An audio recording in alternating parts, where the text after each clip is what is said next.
हे students, सो आज का जो हमारा सम है that is the angle of elevation of an aeroplane from a point on the ground is 45 degree.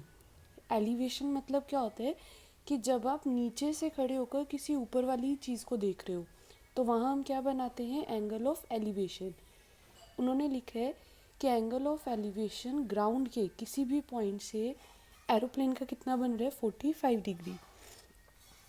यानी अगर हम माने कि ये हमारा क्या है, ग्राउंड, तो ग्राउंड के एक पॉइंट से और ये हमारा क्या है, एरोप्लेन, यहाँ तक ग्राउंड के एक पॉइंट से ये हमारा क्या है, एरोप्लेन, यहाँ तक हमारा एंगल ऑफ एलिवेशन कितना बन रहा है, 45 degree.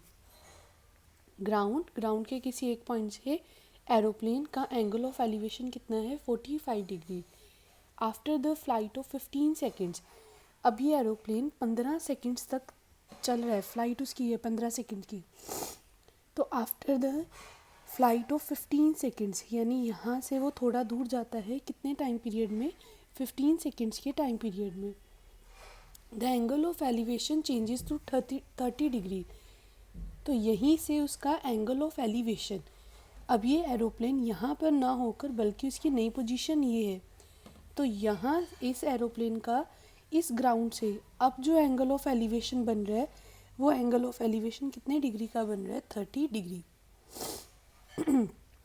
If the aeroplane is flying at the height of 3000 metre, अब हमें ये भी बता दिया है कि जो एरोप्लेन है ये कितनी हाइट पे फ्लाई कर रहा है, तो इसकी हाइट कितनी है, 3000 मीटर।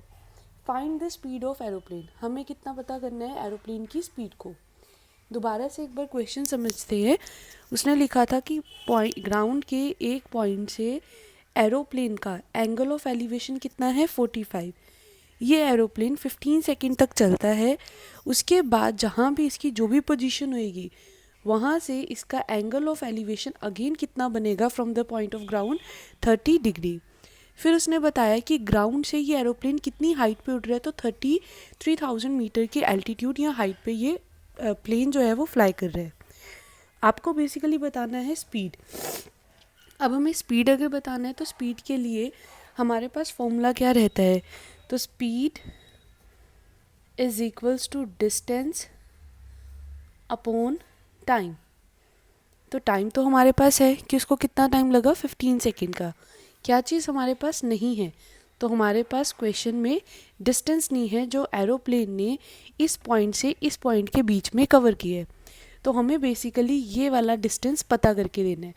इसको मार्किंग देते हैं A, B, C, D और E। प्लेन ने 15 सेकेंड में कितना डिस्टेंस कवर किया है, तो distance covered by the plane in 15 second is CD। अब आप CD कैसे निकाल सकते हो, तो अगर मैं BD में से CD को माइनस कर दूं, BC को माइनस कर दूं, अगर BD यानी कि इस पूरे में से BC को क्या कर दिया जाए, माइनस, तो बचेगा क्या, CD। अब आप मान लेते हैं कि हमारा BC कितना है, X, और BD कितना है, Y। तो अभी इसी चीज़ को हम कैलकुलेट करेंगे, BC को और BD को। तो पहले हम एक एंगल लेते हैं, ट्राइंगल ABC। इस ट्राइंगल के अकॉर्डिंगली हमारा यहाँ पे बनता है tan 45 डिग्री। tan 45 डिग्री किसके इक्वल होता है, परपेंडिकुलर अपॉन बेस। परपेंडिकुलर कौन है हमारा, AC, बेस कौन है हमारा, BC। tan 45 डिग्री की वैल्यू 1, परपेंडिकुलर कितना था, 3000, और बेस हमारा कितना है, x। यानी कि हमारे पास x कितना आ जाता है, 3000। तो यानी x हमारा जो डिस्टेंस है पहला वो कितना है, 3000। अब हम लेंगे बड़े वाला एंगल, ट्राइंगल।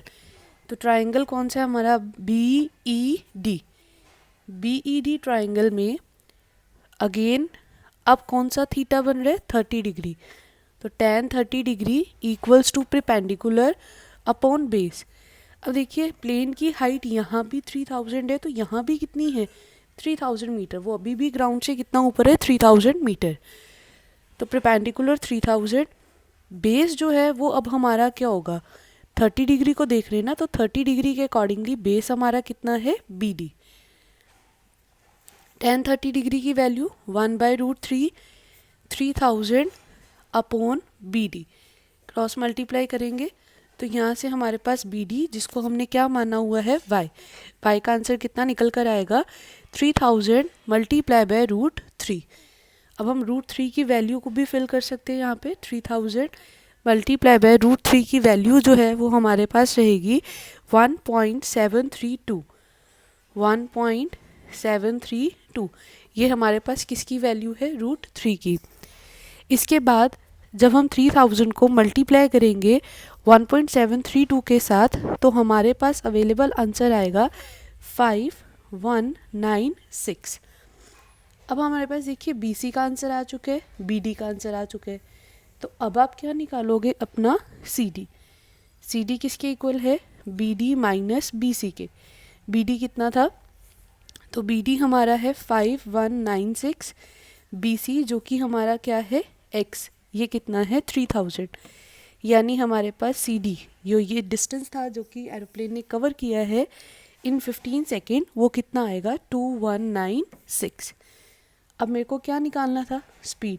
तो स्पीड के लिए फॉर्मूला डिस्टेंस अपॉन टाइम। अब मेरे पास डिस्टेंस भी आ चुका है कि उसने 15 सेकेंड में कितना डिस्टेंस कवर किया है, 2196। कितनी देर में कवर किया है, 15 सेकेंड। तो हम इसको डिवाइड करेंगे और डिवाइड करके हमारा आंसर आ जाएगा। इसको जब हम डिवाइड करेंगे तो डिवाइड करके हमारे पास आ रहा है 146.4, यानी कि उसकी स्पीड कितनी है, 146.4 किलोमीटर पर